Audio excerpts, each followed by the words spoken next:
Estou por 2 meses.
Mas é porque eu acho que o Zé não quer falar de Sônia, porque minha mãe se chama Sônia, e eu não acho que é o nome de minha mãe, entendeu? Essa pessoa.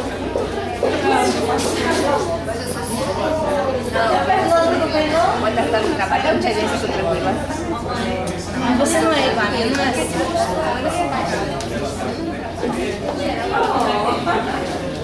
A minha não foi o nome.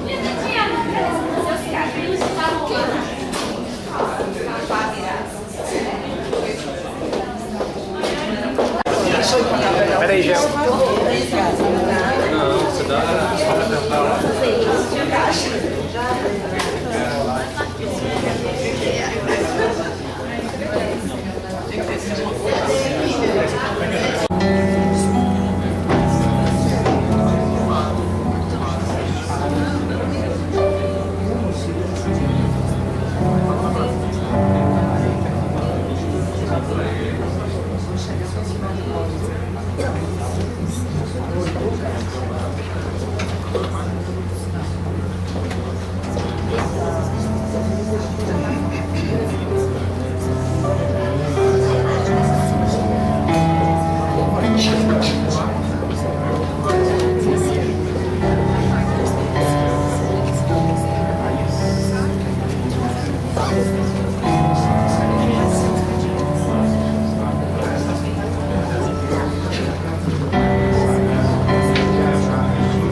prazer de recebê-los para o segundo ano do evento Tributo a Kardec, para quem tem olhos de ver e ouvidos de ouvir.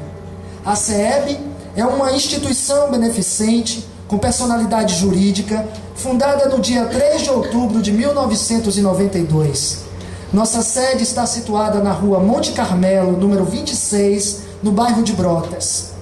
Desde a época anterior à sua fundação, vem sendo representada pelo Grupo de Estudos Espírita Herculano Pires, grupo que deu origem à instituição, desenvolvendo um trabalho dinâmico voltado para a educação do homem integral e a divulgação da doutrina espírita. Procurando estudar a doutrina espírita a fim de alicerçar e divulgar os seus postulados com o objetivo maior, a educação do homem. Os trabalhos da CEB tiveram início em 1991, com a mais alta aspiração de 30 jovens que juntos descobriram a necessidade de se fazer algo pela população carente, ratificando o postulado espírita: fora da caridade não há salvação. Sempre com a preocupação de formação do homem integral e em divulgar a doutrina espírita na sua essência, objetivando conhecer e divulgar confrades espíritas que trabalham na ratificação que a doutrina espírita é uma doutrina de amor, justiça e caridade. Os trabalhos realizados pela CEB são dedicados ao desenvolvimento biopsicoespiritual do ser humano, haja vista a doutrina estar em todos os ramos do conhecimento humano. Desta forma, iniciamos o nosso trabalho, diagnosticando o problema dos jovens da época, realizando o primeiro seminário de jovens espíritas da Bahia, sob o tema A Problemática do Jovem na Instituição Espírita. E como resultado deste trabalho, a Carta do Jovem Espírita. Hoje, vemos a necessidade de direcionarmos o jovem espírita e não espírita a uma orientação educacional, buscando esclarecê-los da finalidade primaz da doutrina espírita: evoluir. E fazemos isso através da nossa juventude espírita. Vale salientar que preparamos estes jovens desde cedo na evangelização, trabalho inicial de lapidação das crianças que irão participar em um futuro próximo da juventude. Além dessas duas atividades, realizamos outras reuniões que estão especificadas em folheto específico na mão de vocês. Durante o período de 20 anos, tempo que estamos trabalhando na CEB, desenvolvemos mais de 20 seminários voltados para a educação espírita, atendendo em torno 5.000 pessoas que necessitavam de atendimento espiritual, material, aconselhamento, acolhimento e consolo. Em 2010, realizamos o evento intitulado Tributo a Kardec, 153 anos de uma nova consciência para a humanidade.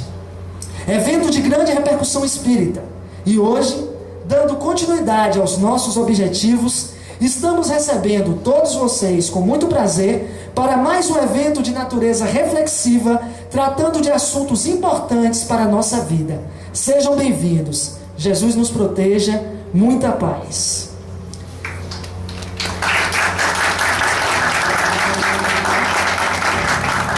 Nesse momento, para compor a nossa mesa, nós convidamos a nossa coordenadora geral dos trabalhos da CEB e presidente atual da casa, Mireia Carvalho, por favor. Nosso vice-presidente, Arthur Mascarenhas. Nossos palestrantes e amigos convidados, Francisco do Espírito Santo Neto, por favor. Marcel Mariano. Vansan.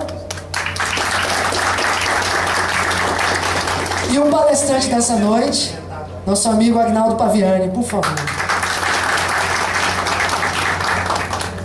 Gostaria de convidar nossa amiga e coordenadora Mireia Carvalho para proferir aqui no púlpito a prece de início dos trabalhos. Por favor.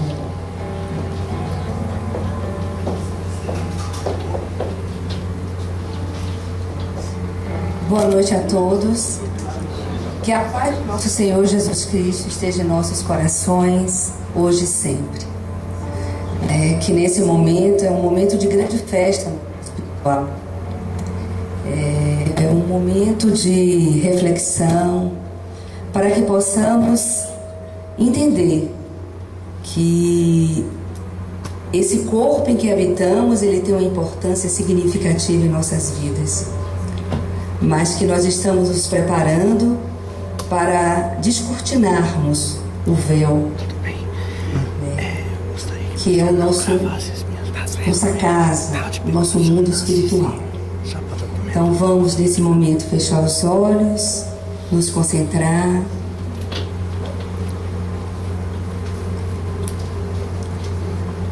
Mestre amado Jesus, trabalhadores do mundo espiritual, agradecemos a todos vocês por estarmos realizando esse evento.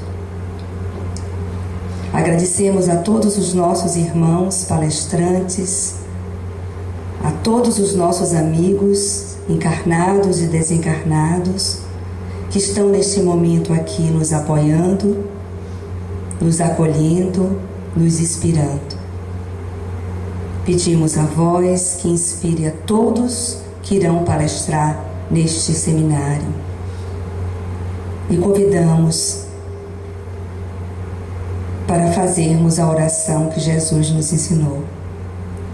Pai nosso que estás nos céus, santificado seja o vosso nome. Venha a nós o vosso reino. Seja feita a vossa vontade, assim na terra como em toda parte. O pão nosso de cada dia dai-nos hoje, Senhor. Perdoai as nossas dívidas, assim como os perdoamos a quem nos deve. Não nos deixe cair em novas tentações, livrando-nos, Senhor, de todos os males.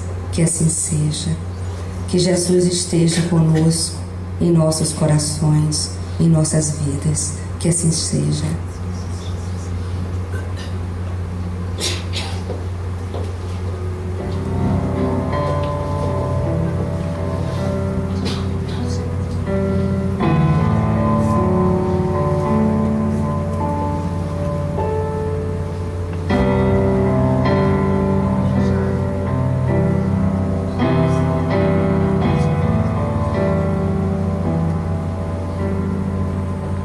Aguinaldo Paviani, orador espírita, médium, com 22 livros editados, dentre os quais Falando Francamente e Médiuns, Como Estamos, Para Onde Vamos.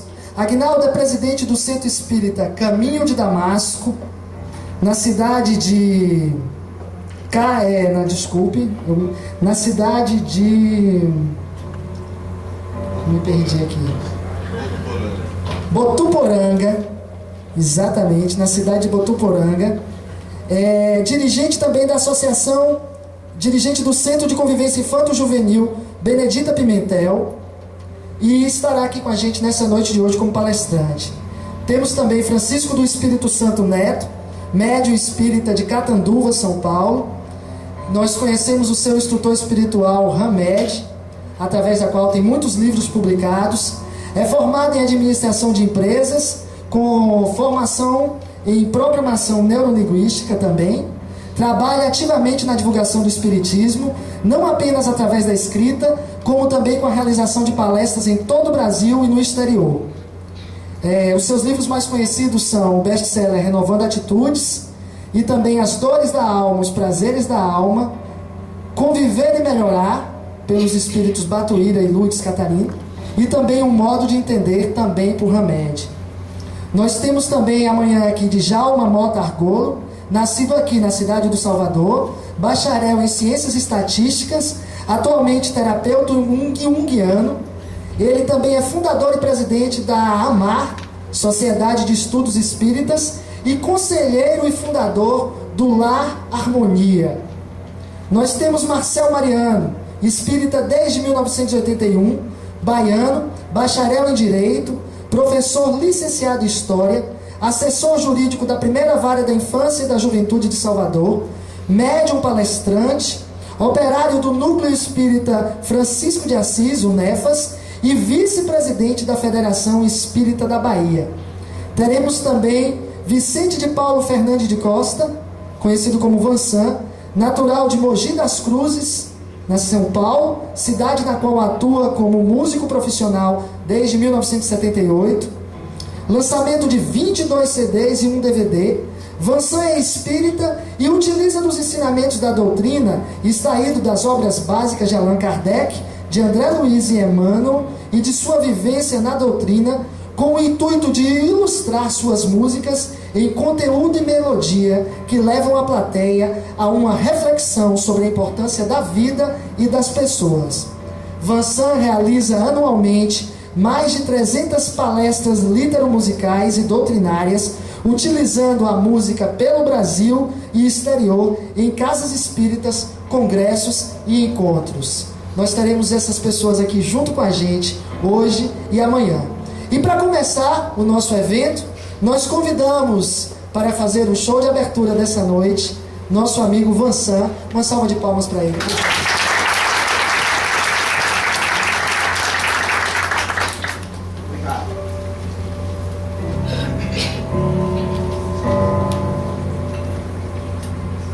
Outras vidas. A gente prega o amor, a amizade, a fidelidade pelos princípios doutrinários e ensinamentos de Jesus. Trabalhar na TEB é você se desnudar, é se autoconhecer e buscar, através do seu próprio esforço, o caminho do autoconhecimento. São as nossas atitudes que vão valer sobre as escolhas, sobre as nossas escolhas e a construção do nosso caráter. Nós temos um grupo de pessoas muito empenhado no autoconhecimento. E você falou uma coisa que tocou muito o meu coração. Na CEB não se faz nada onde o amor não esteja primeiro. Esse trabalho é um trabalho intensamente de amor. Então eu pedi para falar, para dizer a todos vocês que vocês não sabem o quanto nós amamos por vocês estarem aqui. Vocês não sabem o quanto nós desejamos a cada minuto que vocês estivessem aqui. Não para divulgar livros, mas para dizer que vocês são importantes no movimento espírita desse país. E que vocês trabalham para isso, a cada minuto. E que cada um de vocês sabe a dor e a delícia de estar no lugar em que vocês estão. Eu gostaria que vocês soubessem que representar a CEB para mim é muita responsabilidade. Às vezes eu não me sinto capaz disso, mas sempre querem me botar para representar. Eu só quero dizer que eu busco isso na minha vida. Simplicidade, trabalho e reconstrução diária de pensamentos, de emoções, de sentimentos, principalmente de comportamentos. Então, o que eu posso desejar a todos que vieram aqui, que confiam no nosso trabalho, é que vocês busquem dentro de vocês a essência divina, porque todos nós temos essa capacidade de amar. Que assim seja.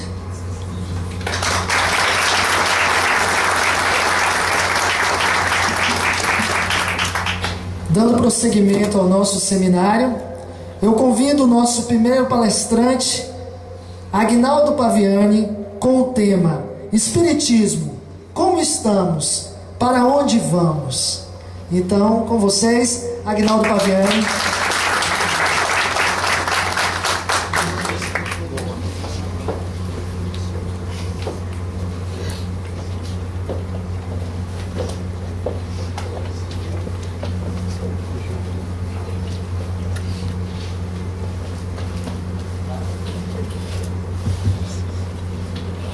Prezados irmãos, queridas irmãs, boa noite.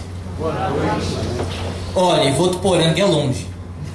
Deve dar uns 3.000 quilômetros. É perto de Catanduva. E eu tive que pegar 3 aviões para chegar aqui.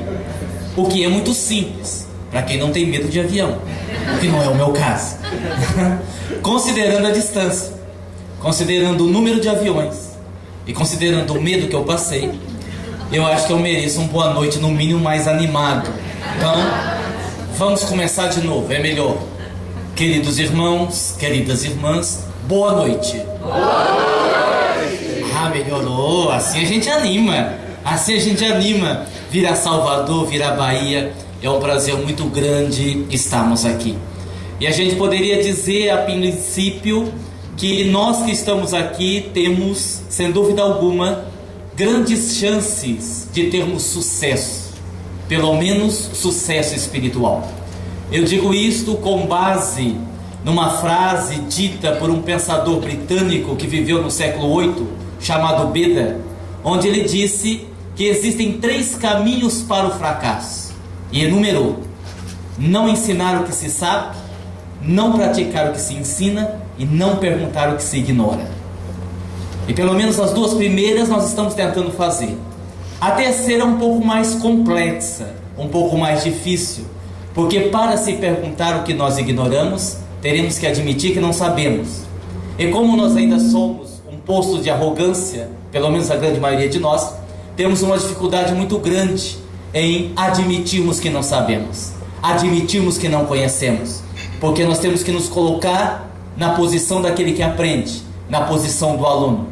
Na linguagem do Mário Cortella, que é um filósofo brasileiro, ele diz que para a pessoa ter humildade intelectual, ele coloca dessa forma, é aquela pessoa que sabe que não sabe tudo, é aquela pessoa que sabe que não é a única que sabe, é aquela pessoa que sabe que a outra pessoa sabe o que ela não sabe, é aquela pessoa que sabe que ele e a outra pessoa podem saber muitas coisas juntas, e é aquela pessoa que sabe que ele e a outra pessoa não saberão tudo que pode ser sabido. Depois eu repito. Diz um ditado chinês, e eu vou começar com esse ditado porque eu acho o seguinte: eu acho que esse é um dos momentos mais importantes para nós que militamos na doutrina espírita, para nós que estamos no movimento espírita. Quando nós falamos de casa espírita, grupo espírita, centro espírita, nós reconhecemos que tudo que é ofertado na casa espírita nos traz benefícios, desde o passe, a água fluidificada, o tratamento espiritual, seja ele qual for. No entanto, esse momento, esse instante onde nós estamos aprendendo, na minha visão pessoal, é sem dúvida alguma um momento do ápice de nós estarmos na casa espírita. É o momento mais importante para todos nós. Porque se, por exemplo, você está sofrendo uma perturbação espiritual, e eu digo isso porque outro dia eu fui fazer uma palestra em São Paulo, e a dirigente disse assim: "Seu Aguinaldo, só fale, mas não fale muito, hein?" Será que eu falo muito? Devia ter chamado o orador mudo, que aí eu já nem falava nada, ela fazia a prece inicial, afinal a gente ia embora. Mas aí eu não aguentei a curiosidade e perguntei, disse: "Minha irmã, mas a senhora não quer que eu fale muito, por quê?" Ele disse: "Bom, porque depois da palestra do senhor tem o passe de tratamento. O senhor sabe como que é, as pessoas precisam muito do passe." E é verdade, ela não disse nenhuma mentira. Claro que nós precisamos. Mas raciocinem comigo. Se você está em companhia de um espírito perturbador, um obsessor, e você vai ao centro tomar um passe, eu pergunto a vocês, o obsessor afasta ou não afasta? Sim ou não? Sim ou não? Não. Sim, pelo menos teoricamente sim. Porque vamos imaginar que quando você vai ao centro, você vai com fé, você vai orando, né? Você vai ali para receber o melhor. A casa espírita é um ambiente favorável, os espíritos amigos estão ali, o passista supõe-se pelo menos que vai aplicar o passe em você com todo amor, com todo carinho, aquela coisa toda. Afasta ou não afasta? Afasta. Temporariamente. Tem espírito que fica esperando a gente ali na esquina. Eu estava chegando aqui no hotel, vi um monte de espírito ali naquela esquina. O que vocês estão fazendo aqui? Ah, estamos esperando o pessoal que foi ali no hotel, no evento, já que eles saem. Então, na hora que vocês saírem, cuidado. Se for pra cá, tome cuidado. Tem uma turma ali, vai que ele pega vocês enganados, coisa e tal. Muito bem.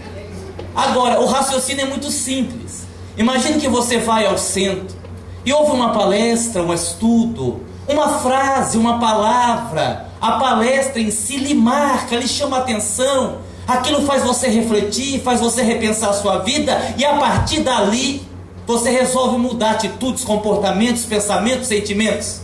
Aí o obsessor afasta definitivamente. Daí a importância de nós aprendermos, daí a importância de nós conhecermos. Diz o Espírito Emmanuel que o Espiritismo é um processo libertador de consciências. E sem dúvida alguma, o Espiritismo é este processo libertador de consciências. Daí a importância de estarmos reunidos aqui numa noite como esta. Diz o ditado chinês que quando dois homens estão caminhando por um caminho no sentido oposto, e cada um está carregando um pão, e ao se encontrarem, eles resolverem trocarem de pães, cada um continuará o seu caminho com um pão. Mas se dois homens estão caminhando por uma estrada no sentido oposto, cada um com uma ideia, e se ao se encontrarem, eles resolverem trocarem de ideias, cada um continuará o seu caminho com duas ideias. Essa é a proposta primordial de um encontro como este. Esta é a proposta maior de um evento como este. Trocarmos ideias, trocarmos informações, trocarmos experiências, porque afinal de contas nós estamos ainda no mundo de provas e expiações. Isto significa que nós somos espíritos ainda muito imperfeitos. Isto significa que nós sabemos muito pouco de todas as coisas. E isso significa que não existe ninguém que seja dono da verdade. Não existe ninguém que saiba tanto assim que não tenha que aprender com o outro. O nosso mestre, por excelência, é Jesus de Nazaré. De resto, somos todos aprendizes.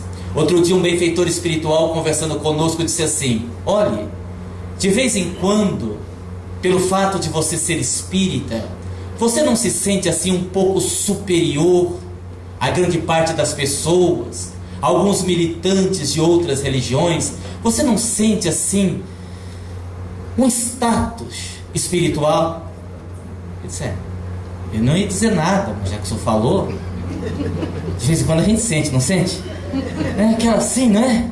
E o Espírito perguntou, você sabe por quê? Sabe, eu acho que sei. Porque nós estamos no Espiritismo, uma doutrina extraordinária que esclarece, que consola, que orienta. E todas estas informações fazem com que a gente se sinta assim, né? Ele disse, não é por causa disso não. Preste atenção. Isso serve lá para São Paulo, não sei se encaixa na Bahia, talvez não. A grande maioria dos espíritos, ou pelo menos boa parte deles, criados na mesma época que vocês, já evoluíram. Vocês são espíritos retardatários. Sabe aquela criança que repete 3 anos na 4ª série? E quando chegam as crianças da 3ª série, ele se sente o maioral, dá cascudo em todo mundo, ele é o dono da classe. Porque ele é mais inteligente? Porque ele sabe mais? Não. Porque ele é repetente. Ele disse, esta é a condição da maioria de vocês. É difícil ouvir isso, não é? Mas realmente é a realidade da grande maioria de nós. Isso faz com que a gente cometa muitos equívocos. E às vezes os nossos equívocos acontecem assim no dia a dia, nas coisas mais simples. Querem ver um exemplo? Tem um ditado popular que diz assim: é errando que se aprende. Vocês acham que esse ditado é falso ou verdadeiro? Falso ou verdadeiro? Verdadeiro? Verdadeiro? É falso. Ó, se fosse errando que a gente iria aprender, o melhor método pedagógico de evolução espiritual era errar bastante. Vai enganar, meu filho, vai mentir, vai ser desonesto. Não vem aqui no encontro não, vai fazer coisa errada. Afinal, é errando que se aprende. Não, não é errando que se aprende. É corrigindo os erros que nós aprendemos. O fato de nós errarmos não significa obrigatoriamente que nós aprendemos com o erro. Concordam comigo? Sim. Então está errado. Tem outro ditado que diz assim: ninguém dá aquilo que não tem. Você acha que o ditado é falso ou verdadeiro? Parece verdadeiro, não parece? Se alguém me pede um copo de água, eu não tenho água, eu posso dar o que eu não tenho? Não. Verdadeiro ou falso? Falso. Tá vendo como é que a gente sabe pouco? Vou explicar por quê. Aí eu vou fazer uma outra pergunta. Sejam honestos, não vale mentir. Vocês acham que Aguinaldo Paviani, que vos fala neste momento, é um espírito de luz, sim ou não?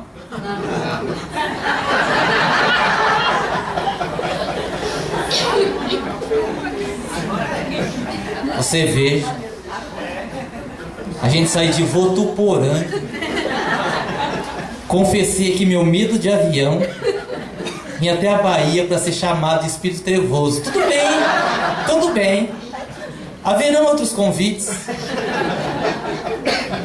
Claro que eu estou brincando, né? Evidentemente que o Aguinaldo não é espírito de luz. O que me consola é que provavelmente ninguém aqui o é. Então eu não estou sozinho, estou muito bem acompanhado, né? Então vamos refletir se o ditado é falso ou verdadeiro. Agora eu vou fazer uma outra pergunta. Vocês acham que enquanto eu estou aqui falando, as minhas palavras estão produzindo luz no ambiente? Sim ou não? Sim. Então agora eu não entendi. Vocês acabaram de afirmar que eu não tenho luz. Aliás, nem ficaram em dúvida, foram categóricos. Olha, eu me decepcionei. Eu não sei, eu achei que alguém, talvez, quem sabe, de fosse demais. Não. Eu vi um novo sonoro. Como pode alguém que não tem luz estar oferecendo luz? Mas todos temos luz. Podemos não estar nela, mas somos luz. Olha, somos luz, é verdade. Mas eu costumo comparar a nossa luz. Quem aqui já morou no sítio, no interior, pegando um gancho no que a nossa irmã comentou? Quando eu era pequeno, não em Barbacena, em Votuporã. Quando eu era pequeno e a noite estava escura, muito escura, não tinha lua, não tinha estrelas, eu ficava procurando o vagalume para prender num copo, numa latinha, para ver ele piscando. Alguém aqui já fez isso? Né? Agora, há um detalhe: a noite tinha que estar muito escura, porque senão você não conseguiria visualizar o vagalume, que a luz dele é pequenina. Eu acho que a nossa luz, se é que ela já existe, é do tamanho da luz de um vagalume. É por isso que no nosso movimento espírita nós encontramos ainda tantas desavenças, às vezes críticas descaridosas, porque se a minha luz é pequenina, eu estou no meio das trevas, ela brilha um pouco. Mas se a minha luz é pequenina e outras pessoas começam a brilhar perto de mim, aquilo vai apagar a minha luz, ou pelo menos diminuí-la muito. Então eu ataco, tentando diminuir a luz alheia. A grande maioria das brigas no nosso movimento espírita não é por questões doutrinárias, são por essas questões medíocres, pequenas. Então nós diríamos que a nossa luz é muito pequenina, se é que ela existe. Então como pode alguém que supostamente não tem luz estar oferecendo luz? Simplesmente porque a luz não é nossa, ela emana do Cristo. Eu que estou aqui falando não detenho a luz, ela passa por mim. Eu faço aqui o papel do carteiro. O carteiro é importante, mas mais importante que o carteiro é a carta. Então, se eu ainda não tenho esta luz, mas as minhas palavras produzem luz no ambiente, isso significa que eu posso dar aquilo que eu não tenho, porque eu não tenho luz, mas estou ofertando luz a vocês. Então, nós podemos dar aquilo que nós não temos. E mesmo quando nós falamos de espírito, agora entrando mais no tema propriamente dito, mesmo com todo o nosso conhecimento, nós vamos percebendo que nós sabemos muito pouco. Vou perguntar, para a gente fazer uma coisa bem dinâmica: espírito desencarnado atravessa a parede, sim ou não? Depende. Se tiver o que na frente dele? Não, se tiver lá no mundo dele, aposte, ele não vai ser, não vai. Exatamente. Mas tô acharada, hein? Porque olha, é tudo uma questão muito complexa. Outro dia eu conversava com o espírito Klaus, que é o espírito que trabalha conosco, e ele falava das dimensões e das subdimensões. Eu perguntava a ele, mas como que é isto? O que é uma subdimensão? Falando de plano espiritual. Ele dizia, olha, os encarnados muitas vezes têm que parar de enxergar o plano espiritual como um todo. Quando nós falamos de plano espiritual, nós estamos falando de dimensões e de subdimensões, que são dimensões dentro da própria dimensão. Ele disse, mas como que é isso? Ele disse, olha, imagine uma casa que tem um sótão e um porão. São cômodos distintos, mas fazem parte do mesmo imóvel. Então, simbolicamente, você imagina uma dimensão, a casa, o porão e o sótão, como subdimensões, fazendo parte do mesmo espaço. E eu disse assim, mas me diga uma coisa. Quando nós falamos em distância, se o espírito está numa dimensão, ele quer ir para outra dimensão, é perto? Essa movimentação do espírito é perto ou é longe? Ele disse, é perto. Ele disse, é perto. Ele disse, é longe. Ele disse, é longe. Ele disse, é perto. Eu disse, é perto ou é longe? Ele disse, é a mesma distância do homem até Deus. Respondeu na mesma. Eu disse, olha, eu não entendi. E aí ele disse assim, Klaus é um espírito muito simpático, que trabalha conosco, para quem não conhece, né? Eu assim, gosto muito de trabalhar com o Klaus, porque eu costumo dizer que eu posso dispensar qualquer obsessor, que ele faz as duas partes. Eu não estou vendo ele por aqui hoje, eu posso dizer, no bom sentido da palavra. Outro dia eu disse assim, aí, doutor Klaus, eu ando com umas dores aqui, acolá, não daria para o senhor dar um jeito aí, pedir um passe especial? Ele disse assim, meu filho, imagine que você vai comprar um carro e só tenha R$1.000, que carro o senhor vai comprar? Eu digo, nossa, com R$1.000? Um Fusca caindo aos pedaços, e olhe lá. Pois é, quando o senhor for reencarnar, o senhor só tinha R$1.000, foi o corpo que deu para arrumar, o senhor se vira com esse. Então, quer dizer, é a gente que merece o guia desse mesmo, né? E aí o Klaus me disse assim, olha, vamos fazer uma comparação para você entender se é perto ou é longe, ainda falando das dimensões, das subdimensões. Ele disse, imagine que more numa casa, uma mulher, a esposa, o marido e o filho. A esposa, uma mulher boa, caridosa, temente a Deus. O marido, um materialista. O filho, um jovem inconsequente. Eu pergunto a você, eles estão perto ou eles estão longe? O que vocês acham? Perto ou longe? Perto e longe. Fisicamente eles estão perto. Vibratoriamente, evolutivamente eles estão distantes. Estão longe. Isso é a mesma coisa. Aí eu me lembrei de um livro muito conhecido no nosso movimento espírita, do irmão Jacó, chamado Livro Voltei, psicografia de Chico Xavier, extraordinária obra, que eu não sei se vocês se lembram, quem leu o livro, que quando Jacó desencarna, ele vai no próprio velório. Estão ali velando o corpo dele, e o irmão Jacó se aproxima do caixão, e se aproximam também dois espíritos inferiores, e um comenta mais ou menos assim com o outro, olha lá rapaz, você viu quem morreu? Não, quem? Foi o irmão Jacó. Rapaz, eu estava tudo para ver a cara dele agora. E ele estava do lado, os três desencarnados, mas como aqueles dois espíritos vibravam numa faixa vibratória muito inferior, não percebiam a presença do espírito. E aí eu disse assim, olha, eu entendi, só não entendi uma parte. Disse, qual parte? A parte que o senhor disse, que a distância é a mesma distância do homem até Deus. Afinal, é perto? Ele disse, não, é longe. Ele disse, é longe? Ele disse, não, é perto. Eu disse, é perto ou é longe? E ele disse assim, onde está o reino de Deus? Onde é que está o reino de Deus? Dentro de nós. Disse Jesus, o reino de Deus está dentro de vós. Isto é perto ou longe? Perto, pertíssimo. Mas como nós ainda não nos aventuramos a fazer, a viagem interior para dentro de nós mesmos se torna longe. É perto, mas é longe. É longe, mas se a gente quisesse, seria perto. Daí então, o Espiritismo é algo extraordinário. A doutrina espírita, creio eu, é uma religião inigualável no presente momento evolutivo da humanidade. Evidentemente, não desmerecendo qualquer outra filosofia religiosa. Mas o Espiritismo é uma doutrina, por exemplo, profundamente esclarecedora. O Espiritismo é uma doutrina que se baseia na fé raciocinada, ou seja, a fé com base na razão.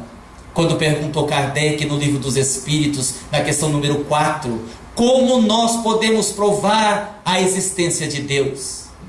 A resposta é algo extraordinário.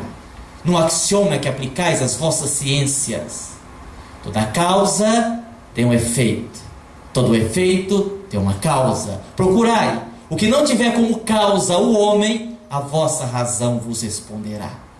Óbvio, óbvio. Então nós vamos percebendo como o Espiritismo é essa doutrina fantástica, que nos esclarece, que nos orienta, que nos coloca mais próximos de compreendermos a realidade que nos cerca, a realidade a qual nós estamos vivendo, das justiças, das injustiças, das dores, dos sofrimentos, das angústias. Através do Espiritismo nós conseguimos compreender Deus como Pai, nós conseguimos compreender Deus como amor, nós conseguimos compreender Deus como um ser misericordioso.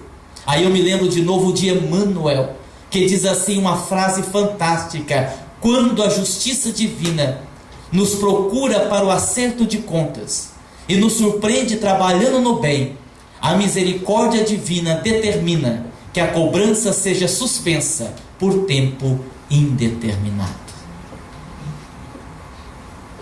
Isso é fantástico. Agora vejam, é suspensa, não é cancelada. Eu fico imaginando quanta coisa nós, aqui da Bahia, deveremos ter suspensa sobre as nossas cabeças. Aí eu entendi uma passagem evangélica, eu acho que eu entendi. Porque é uma passagem no Evangelho onde Jesus cura um paralítico, ele estava lá naquela maca, naquela padiola, há anos. E quando Jesus o cura, ele diz assim: pega a tua maca e vai. Eu nunca havia entendido isso. Pega a maca, deixa lá, gente, joga fora, põe fogo. O homem já tinha ficado deitado ali há anos, joga fora. Mas eu creio que Jesus deve ter pensado assim: pega a tua maca e vai, porque se não melhorar vai precisar dela de novo. Algo desta natureza. Então o Espiritismo vai nos ajudando a compreender por que nós sofremos, por que nós experimentamos estas dores todas. Vamos entendendo que Deus é amor, que todas essas dores são frutos das nossas escolhas. É aquilo que nós estamos escolhendo, é que nós vamos ter o resultado. Nós vamos compreendendo que tudo isso faz parte de um processo de aprendizado. Tem algumas coisas na vida, para a gente entender bem isso, que são óbvias. O que é uma coisa óbvia? Uma coisa óbvia é uma coisa que você não tem que ser tão inteligente para saber que aquilo é daquele jeito. Por exemplo, eu digo assim: meus irmãos, aqui ninguém deve ir à lua. Isso é óbvio, concorda? Outro exemplo de coisa óbvia: está lá no paraíso, Adão e Eva. Aí Eva vem cuidadosamente por detrás de Adão, coloca as mãos nos seus olhos e diz: adivinha quem é? É óbvio, é óbvio. Mas se eu digo assim a vocês: Deus é bom e justo, vocês acham que isso é óbvio ou não? O que vocês acham? Esta frase é óbvia ou não? Deus é bom e justo, isso é óbvio ou não é? É. Teoricamente é, né? Por que teoricamente? Na prática não é? É. Na prática é também. Mas nós não entendemos assim. Porque eu tenho certeza que vocês que acreditam nisso já ouviram alguém dizer, não vocês, é claro, fala assim, uma sogra, um cunhado, assim. Já ouviram pessoas usar frases do tipo assim: eu não aguento mais minha vida. Que mal eu fiz a Deus para sofrer desse jeito. Se for para viver assim, eu prefiro morrer. Já ouviram? Já falaram? Pois é. Estas expressões demonstram que na verdade nós não acreditamos realmente que Deus é bom e justo. Porque quando eu digo isso, eu estou querendo dizer assim: ó, eu estou sofrendo, você não vai fazer nada? Eu estou querendo dizer que eu estou sofrendo e que a culpa é de Deus. Isso nós não verbalizamos. Ainda mais a gente estiver no centro espírita, fica chato, né? Que só vai perceber a nossa inferioridade. Mas no fundo as nossas palavras saem carregadas de uma certa revolta. E aí, para entender isso, você recorda a parábola do semeador. Lembra da parábola do semeador? Um semeador saiu a semear. Algumas sementes caíram à beira do caminho e os pássaros comeram, foram pisadas. Outro caiu no meio dos espinhos, outro caiu no meio das pedras e outras caíram em solo bom, nasceram, cresceram e produziram. Agora eu pergunto, quando o semeador saiu a semear, as sementes eram iguais ou eram diferentes? Eram as mesmas sementes? Eram? Eram ou não eram? Eram as mesmas sementes. E por que algumas nasceram e outras não? Por causa do solo, do terreno onde elas caíram. As bênçãos de Deus na nossa vida são as mesmas, porque Deus nos ama igualmente. Resta saber como está o solo do nosso coração para receber as bênçãos de Deus. É aí que está a diferença. O problema não está em Deus, o problema está em nós, entendemos isto. A doutrina espírita é extraordinária porque ela ressalta a importância, o valor do estudo. Quando nós falamos, por exemplo, em mediunidade, quando nós falamos em médium, já nos ficou muito claro que o médium, ele participa efetivamente do processo mediúnico. Que o médium, ele precisa estudar para colaborar decisivamente com o espírito, porque ele, como instrumento, influencia na comunicação do espírito, influencia emocionalmente, psiquicamente e até mesmo fisicamente. Eu me lembro que quando eu fui psicografar o livro Trevas e Luz, uma das nossas obras, primeiro se apresentou um espírito para escrever, que nós conhecíamos, o espírito Klaus, que trabalha conosco há muito tempo, e nós escrevemos os capítulos que cabia a ele facilmente. No segundo momento se apresentou um outro espírito, que eu não conhecia, que eu nunca havia trabalhado com ele. Ele se apresentou para escrever e escreveu um parágrafo e parou. Disse: meu irmão, o senhor parou por quê? Disse: meu filho, não dá. Disse: não dá por quê? Disse: porque eu sou terapeuta, fui terapeuta na Terra, sou um terapeuta aqui no plano espiritual, e eu desejo fazer algum comentário sobre o comportamento humano, mas sua cabeça é oca, não tem nada. Eu acho engraçado, os guias, os agentes ainda chamam a gente de burro. Eu disse: meu irmão, mas quanto a isso eu não posso fazer nada. Isso não pode. Só pode sim. Eu vou me afastar por 4 meses. O senhor vai estudar psicologia. Não precisa fazer uma faculdade, não, mas vai estudar pelo menos o básico, para que quando eu volte, o senhor tenha alguma coisa no cérebro, para que eu possa usar e escrever o que eu quero. O que é isso? Parceria. Parceria. Então o espiritismo é fantástico. A gente ficaria aqui a noite toda falando das bênçãos do espiritismo na nossa vida, do quanto a doutrina espírita é extraordinária, que traz como uma das suas referências maiores Kardec, o codificador, que traz como uma das suas referências maiores Chico Xavier, um verdadeiro representante da nossa doutrina espírita. Eu me lembro de uma vez, para recordar um dos muitíssimos exemplos, porque há alguns exemplos da vida de Chico Xavier que a gente percebe a grandeza do espírito, que a gente percebe a sabedoria. E uma delas, eu acho interessantíssima, narrada por alguns biógrafos dele, que Chico estava psicografando e chegou um homem, meio bêbado, meio embriagado, e pediu-lhe um dinheiro. Chico enfiou a mão no bolso, deu o dinheiro para o homem. Alguém que estava perto disse: seu Chico, você viu que o homem estava meio bêbado? Vi, meu filho. E você sabe que ele vai pegar o dinheiro e vai beber mais. Eu sei, meu filho. Se o senhor viu que o homem estava meio bêbado, e o senhor sabe que o homem vai beber mais, por que o senhor deu dinheiro? Ele disse assim: porque um homem meio bêbado é muito mais perigoso que um bêbado inteiro. Um bêbado inteiro chega em casa e vai dormir, e um homem meio bêbado pode fazer muita coisa errada. Olha que visão. Só mesmo Chico Xavier, né? Só Chico Xavier para ter uma visão dessa. Então, falar de espiritismo é falar dessa nossa doutrina. Agora o tema vai além. Poderia ir só até aí, né? Já estava bom demais. Mas a pergunta é: como estamos? Como estamos enquanto movimento espírita? Como estamos enquanto trabalhadores da seara espírita? E nós poderemos dizer que nós estamos, isso vai depender muito do ângulo com que você observa as coisas. Como estamos?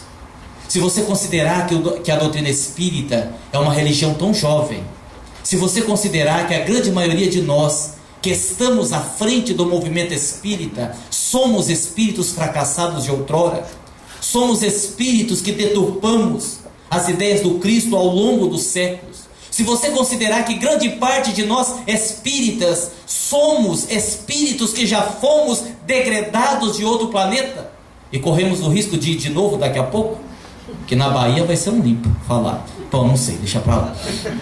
Brincadeira, tô brincando. Se você considerar tudo isso, nós estamos caminhando. Estamos fazendo a nossa parte, estamos nos esforçando, estamos trabalhando, estamos lutando. No entanto, se você observar pelo ângulo dos erros que ainda nós cometemos, nós teremos que dizer que ainda nos falta muito para nós atingirmos aquilo que nós poderíamos considerar como sendo o básico, o mínimo para nós que conhecemos tanto.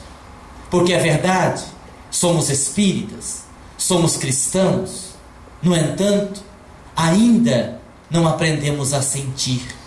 O saber é uma coisa, o sentir é outra coisa. Muitas vezes nós sabemos, muitas vezes nós conhecemos, mas nós não sentimos. Nós não sentimos aquilo que nós falamos. E este comportamento vai fazendo com que a gente, infelizmente, experimente muitas dores, experimente muitos desafios que deveriam ser desnecessários, se nós quiséssemos, se nós fizéssemos a nossa parte. O problema é que a gente às vezes vai descobrindo isso daí muito tarde, porque o tempo vai passando e nós não vamos nos dando conta que o tempo está passando. Nós temos um livro lançado pelo Espírito Klaus que se chama Não Há Mais Tempo. Até esse livro tem 2 episódios interessantes. Um deles, eu estava no Rio de Janeiro e uma senhora me contou: olha, Aguinaldo, nós estávamos começando o trabalho no centro, nós estudamos esse livro de quinta-feira, e quando a gente foi começar o trabalho, veio a notícia que um trabalhador estava muito ruim no hospital, um trabalhador da nossa casa. Então nós resolvemos cancelar o trabalho e ir até o hospital fazer uma visita, aplicar um passe. Chegamos no hospital, fomos nos preparar para aplicar um passe, tínhamos que fazer uma leitura para nos preparar. Ninguém tinha levado o Evangelho. Alguém disse: olha, só tem esse livro aqui, nós vamos estudar. Então vamos ler um trecho desse livro. Não há mais tempo. O moribundo abriu os olhos: meu Deus, então eu vou morrer mesmo. E outra parte interessante do livro, agora uma coisa mais séria, é que uma senhora me disse assim: Aguinaldo, eu acho que o nome desse livro está errado. Eu disse: por quê? Só, veja bem, nós não somos espíritos imortais? Somos. Existe limite para a reencarnação? Não, segundo o livro dos Espíritos, não. Nós vamos reencarnando, até chegarmos à perfeição. Eu disse: pois é. Então o nome do livro deveria ser Sempre Haverá Tempo. E não há mais tempo. Só que ela não se lembrou, e nós muitas vezes não se lembramos, que cada encarnação perdida pesa contra você na próxima encarnação. Então assim, vou dar um exemplo simbólico. Você reencarnou, tem mediunidade, precisa trabalhar, nasceu em lar espírita, mora em frente ao centro, tem facilidade financeira. Aí a hora que o dirigente diz: meu irmão, vamos para o centro, vamos trabalhar. Você dá uma olhada: trabalhar no centro? Compromisso todo dia da semana, né? Perdendo a novela, agora a Nina se vingando da Carminha. Nossa! A gente quer ver se ela vai ficar com o Jorginho, se não vai ficar com o Jorginho. A Carminha vai pro hospício, falar. Bom, deixa isso pra lá. E eu ir lá no centro, ficar lá todo dia? Eu não. E você não vai. Tudo bem, você tem livre-arbítrio, olha. E você não quer trabalhar, e não trabalha, e passa a vida inteira assim. Quando você desencarna, você percebe a bobagem que fez, no sentido de perder uma oportunidade belíssima. E implora para reencarnar e ser médico. Só, não, agora eu vou ser. Não, agora eu vi que eu preciso ser médico. E vem ser médico. Deus permite? Permite. Ele é misericordioso. Só que agora você vai morar 50 quilômetros do centro, sem dinheiro para comprar carro, vida miserável, e vai reencarnar num lar evangélico para ver o que é. Entendeu como é que é? É nesse sentido que uma encarnação pesa contra você quando não bem aproveitada por você. Daí então, prezados irmãos, analisando o tema que a nossa irmã nos pediu, eu diria o seguinte: primeiro, nós precisamos aprender a ter uma mente mais aberta dentro do nosso movimento espírita. Kardec era, Kardec é, e Kardec sempre será a nossa base. E jamais poderemos fugir a isso. Só que existem 2 problemas. Primeiro, Kardec não disse tudo. É preciso ampliar o que Kardec trouxe. Segundo, nós fazemos muita confusão, porque nem tudo que a gente diz que Kardec disse que a gente diz que ele disse, porque é uma questão de interpretação. Ter uma mente aberta não é fugir de Kardec, mas é você ter a perspicácia de aprofundar. Outro dia, eu não ia tocar nesse assunto, mas eu vou tocar. O tema me pede e eu vou tocar, né? A gente está fazendo uma coisa mais alegre, que é a abertura hoje, nossos irmãos falaram amanhã, de Catanduva, que é perto de Votuporanga. Vocês não acharam também que Votuporanga é no fim do mundo, né? Votuporanga, a pessoa me perguntou, onde que fica isso? Não é isso, é cidade. Não é isso, é perto de Catanduva, né? Então isso é perto daquilo, pronto, né? Vamos frisar, né? Então eu acho o seguinte, precisamos trazer uma mensagem alegre, consoladora. Eu acho que a abertura de um evento é para isso, para animar as pessoas a estarem vindo. Mas a gente também tem que tocar na ferida, no bom sentido da palavra. No livro Conversa Franca, que o Espírito Klaus lançou recentemente, ele nos chama a atenção para a necessidade de nós relermos. Um exemplo, só pegou um exemplo. O Pentateuco eu não vou nem dizer, porque o Pentateuco é para a vida toda, não tem o que discutir. Mas ele nos chama a atenção, entre outras obras, para nós voltarmos a ler André Luiz, para nós relermos André Luiz, para que nós possamos compreender muita coisa que está sendo dita hoje, que nós achamos que é fruto de médiuns perturbados, que é fruto de espíritos mistificadores. Muita coisa é, não tem dúvida, não é? Mas analisemos com calma. Eu estava outro dia fazendo um seminário e o tema era este, por isso que eu falei dessa forma. E nós falávamos das inteligências do mal que têm lutado contra o Cristo ao longo do tempo. E estes espíritos, estes seres, se auto-intitulam, né, um pseudônimo, um nome simbólico, dragões. Quando eu disse isso, uma senhora se levantou e disse assim: olha, seu Aguinaldo, eu quero dizer duas coisas para o senhor. Primeiro, que eu achei errado a gente ficar falando de treva, porque quem fala de treva atrai a treva. Quase que eu falei, então a senhora não olha no espelho, viu?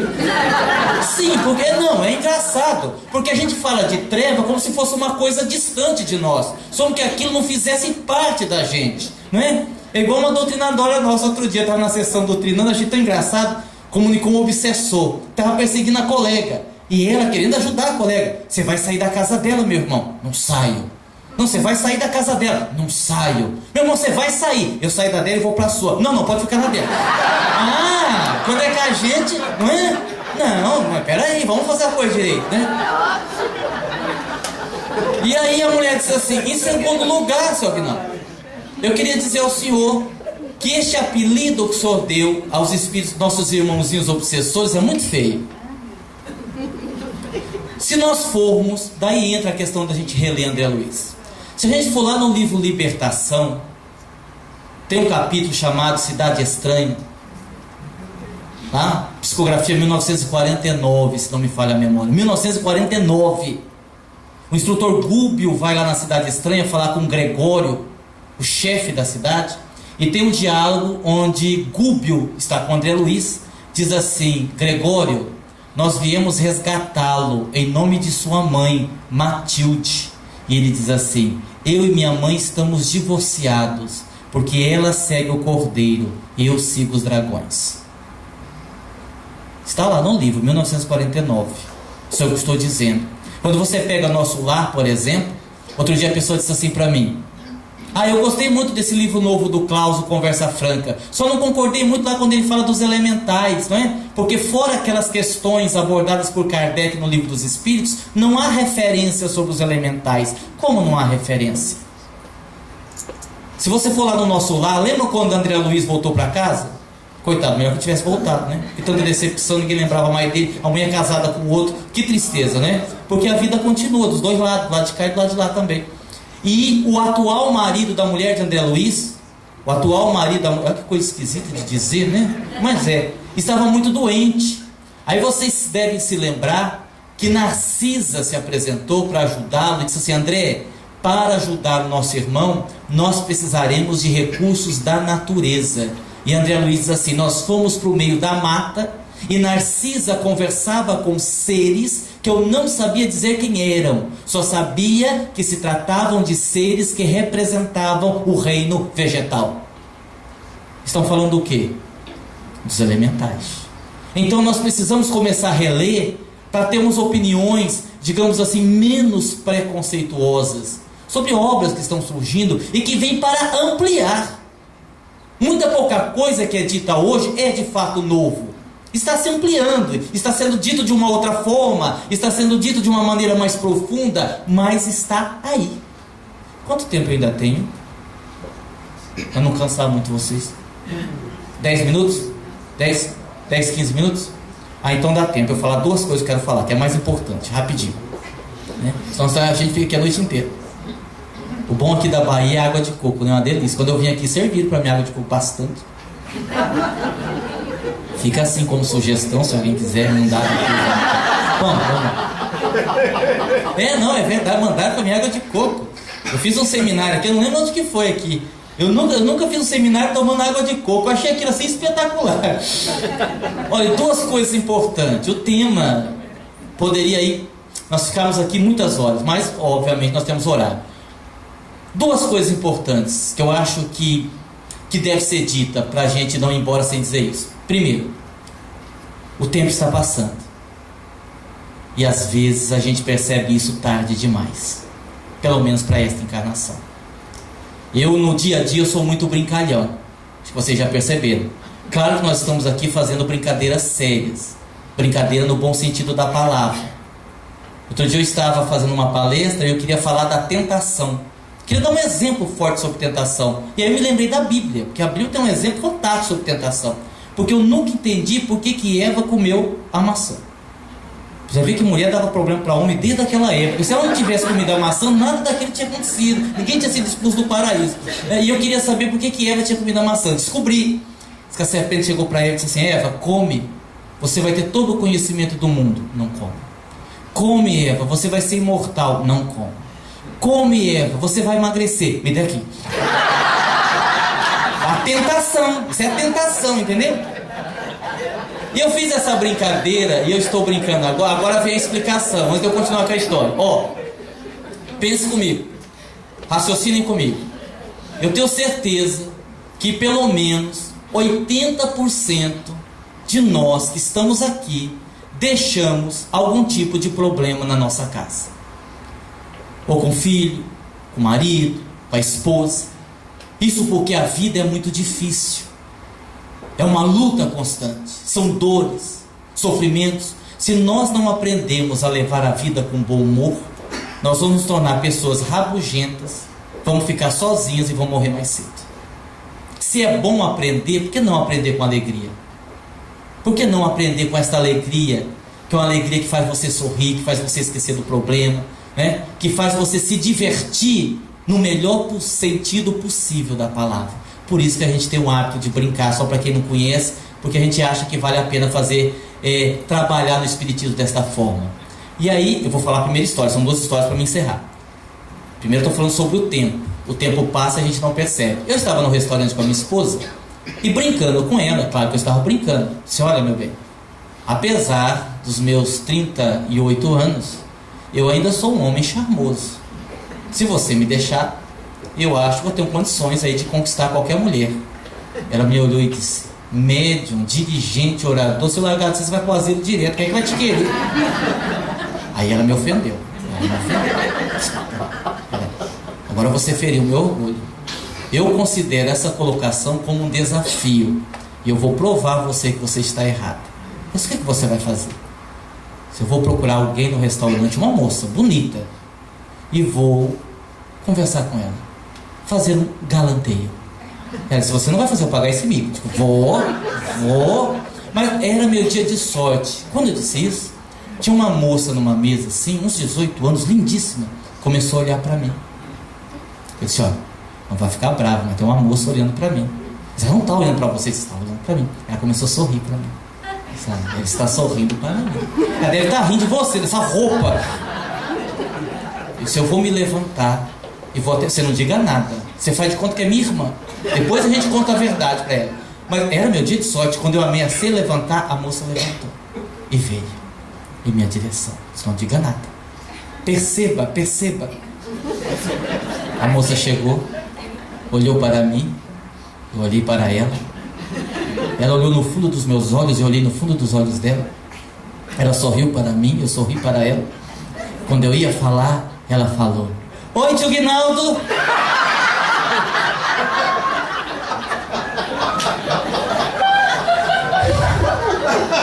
Meus irmãos, isso é quase um bullying. Eles, como assim, minha filha? Oi, tio Guinaldo? Eu fui sua aluna lá na creche, o senhor não lembra? Eu nem vou dizer o que a minha mulher comentou depois. É melhor nem tocar nesse assunto. Ou seja, vocês dão risada? O tempo está passando e você não está se dando conta disso. Daqui a pouco você vai perceber da pior maneira possível, né? Segunda observação, agora eu vou encerrar de verdade. Eu acho que eu vou dizer agora, pesados irmãos, a coisa mais importante que eu poderia dizer nesta palestra. Eu acho que eu deixei o mais importante para o final. E para dizer o que é mais importante, vou contar outra história, que eu gosto de contar história. Lá em Votuporanga, o espírito Klaus, toda terça-feira, através de mim, que sou um médium, faz cirurgias espirituais. Toda terça-feira. É um trabalho, um tratamento espiritual, como qualquer outro. Ele inclusive pediu para não dar esse nome de cirurgia espiritual, porque quando você fala em cirurgia espiritual, dá essa impressão do milagre, dá essa impressão da cura, e nós não estamos falando disso.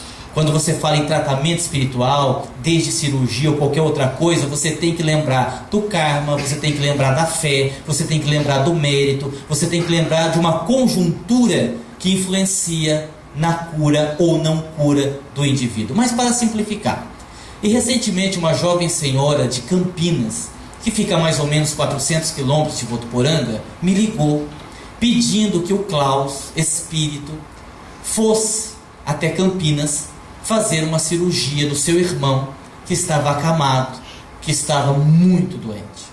Eu disse a ela que não seria possível, por duas razões. Primeiro, pelos meus compromissos profissionais, eu não poderia me ausentar de Votuporanga. E segundo, porque Klaus Espírito, ele tem um hábito de só realizar as cirurgias espirituais no Centro Espírita Caminho de Damasco, em nenhum outro lugar. Eu viajo o Brasil todo fazendo palestra e nunca fui autorizado estar fazendo esse tipo de trabalho. Então eu expliquei a ela que não seria possível. Mas a situação dela era muito grave, ela estava chorando muito, e ela pediu que eu conversasse com o Espírito para que ele abrisse uma exceção, porque o caso era grave. Eu disse: está bem, você só está pedindo, eu peço a ele, não tem problema. Pedi, e o Espírito disse: está bem, diga a ela que nós vamos. Como eu não tinha como ir na ocasião, no outro dia, às 3 horas da madrugada, ela veio me buscar em Votuporanga, porque eu teria que estar de volta até 6 horas da tarde. Fomos direto, sem parar em lugar nenhum. Quando chegamos lá, eu vou aqui abrir um parênteses, é bom que diga isso, porque tem muita gente que ainda acha que o dinheiro é o mais importante da vida. Tem muita gente que acha que o dinheiro pode comprar a felicidade. E quando nós chegamos na casa do homem, uma casa que tomava pelo menos meio quarteirão, 3 piscinas. Para vocês terem uma ideia, isso não é historinha, é fato verídico. Eu usei o banheiro da casa e saí sem lavar as mãos, porque a torneira era uma obra de arte tão extravagante que eu não consegui descobrir onde que era o botão que fazia sair água. E eu fiquei com medo de apertar o botão errado, jogar água para vocês, não vou mexer. Eu lavava a mão lá fora. A casa com 4 pisos. O quarto do homem no último piso. Depois ele me confessou: Aguinaldo, faz mais de 1 ano que eu não caminho dentro da minha própria casa. O banheiro é a 10 metros da minha cama e eu preciso que alguém me leve, porque eu não consigo sozinho. E muitos de nós ainda acreditamos, temos a certeza que o dinheiro pode trazer felicidade. Isso não é verdade. Nós conquistamos a felicidade através do amor, através das coisas simples e das estratégias. Eu gosto muito de uma palavra: estratégia. Estratégia. Quando a coisa estiver difícil na sua vida, use estratégia. Zaqueu queria ver Jesus, mas tinha um impedimento, tinha uma multidão. O que ele fez? Usou de uma estratégia, subiu na árvore e conseguiu visualizar o Cristo. A mulher hemorroíça queria tocar Jesus, mas tinha um impedimento, uma multidão. O que ela fez? Embrenhou-se no meio desta multidão, usou uma estratégia e tocou Jesus. É estratégia. Outro dia um amigo comentava assim: olha, estava pescando com outro amigo, ele disse assim: eu não poderia estar aqui pescando. Por quê? Eu prometi a minha esposa que esse final de semana ajudaria ela a lavar a casa. E você conseguiu vir? Consegui. Mas que estratégia você usou? Presta atenção. Coloquei o despertador para despertar exatamente às 3h30 da manhã. Quando você está no melhor do sono, né? Estamos lá dormindo. De repente, 3h30. Minha mulher acordou ensonada. Eu fui no ouvido dela e disse: meu bem, eu estou com vontade de fazer duas coisas: fazer amor e pescar. O que é que você acha? Eles pegam o agasalho que deve estar frio lá. Estratégia. Voltando à história. Então nós fomos. O Klaus veio, fez a cirurgia, fez o atendimento. Voltamos para Votuporanga. Quando eu cheguei em Votuporanga, eu perguntei ao espírito: isso aí, meu irmão, deu certo o tratamento? Ele disse: deu. Deu tudo certo, fizemos o procedimento. Disse: que bom. E o homem vai sarar? Você vai morrer. Eu disse: como assim vai morrer? Só, as pessoas morrem, você não sabia? Eu disse: não, eu sei que as pessoas morrem, mas me parece que não era o caso. O senhor foi lá justamente para evitar que isso acontecesse. Eu disse: pois é. Ocorre que a idade estava muito avançada. O homem demorou para procurar ajuda médica por preconceito. Ele não quis procurar ajuda médica. Esta enfermidade estava no seu programa reencarnatório. E considerando todos esses fatores, nós fizemos um tratamento, mas não vai salvar a vida física, ele vai desencarnar. Quando o Espírito disse isso, e eu já vou encerrar minha palestra agora, ele disse assim: ô doutor Cláudio, me diga um negócio. O senhor sabia que o homem ia morrer antes da gente ir? Ele disse: sim, sabia. Eu fui na frente para analisar o caso. Eu digo: olha, se o senhor sabia que o homem ia morrer, por que o senhor me fez levantar 3 horas da madrugada e ir daqui em Campinas? E aí ele me deu uma resposta simples, objetiva e inesquecível. Ele disse assim: porque nós não podemos ser indiferentes à dor alheia. Eu mudaria um pouco a frase e diria: nós não podemos ser indiferentes ao nosso irmão. Porque muitas vezes nós somos capazes de passar a mão no dorso suado de um cavalo, mas temos nojo do suor humano. Somos capazes de parar na rua para socorrer um animal abandonado, mas passamos por um mendigo como se ele não estivesse ali. Aí eu me recordo, para finalizar, de um espírito amigo que certa vez disse assim: grande parte dos cristãos de hoje são fanáticos religiosos. E a princípio eu não entendi, porque quando você fala de fanatismo, você imagina alguém amarrando bomba na cintura, detonando, matando a ele e matando um monte de gente. E aí o Espírito diz assim: fanático religioso é acreditar que Deus é Pai e não acreditar que o próximo é irmão. Vamos trabalhar, vamos aplicar passe, vamos estudar, vamos ler, mas vamos lembrar que o nosso próximo ainda é a nossa ponte até Deus. E que este Deus nos abençoe. Muita paz e muito obrigado.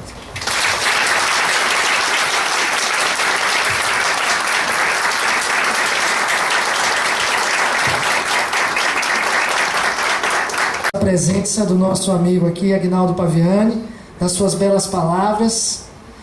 Informamos que ele só vai estar em Salvador conosco na noite de hoje. Então, quem desejar autografar uma de suas obras que estão aqui disponíveis para venda na nossa livraria, por favor, eu espero que ele possa conceder esse autógrafo aqui para a gente. Tá bom? Nós estamos finalizando essa nossa primeira noite de trabalhos. Agradecemos a presença de todos vocês. Contamos com a presença de vocês aqui amanhã. Nossas atividades começam às 9 da manhã, portanto cheguem para que a gente possa começar no horário, porque temos um dia repleto de atividades. Pela manhã nós teremos Marcel Mariano, nosso amigo daqui de Salvador, com a palestra O Progresso Moral e Espiritual do Homem na Sociedade à Luz da Doutrina Espírita. Nosso parceiro Djalma Argolo, com a palestra Nascer, Morrer, Renascer, a reencarnação como lei para a melhoria do homem na sociedade. Nós teremos uma mesa redonda sobre a lei do progresso, com a participação de Marcel Mariano, Geni Bastos, Manuel Messias e Arthur Mascarenhas. Teremos na parte da tarde nosso amigo Francisco do Espírito Santo Neto, com a palestra Vencendo as Dores da Alma, trabalhando os bloqueios e obstáculos íntimos. E também uma mesa redonda sobre leis morais e reforma íntima, com Kleber Monteiro, nosso parceiro, Mireia Carvalho e o próprio Francisco do Espírito Santo Neto. Finalizando nosso evento amanhã, a palestra show do nosso amigo Vansan, que vocês puderam apreciar aqui hoje. Conto com a presença de todos vocês, muito obrigado, boa noite e até amanhã.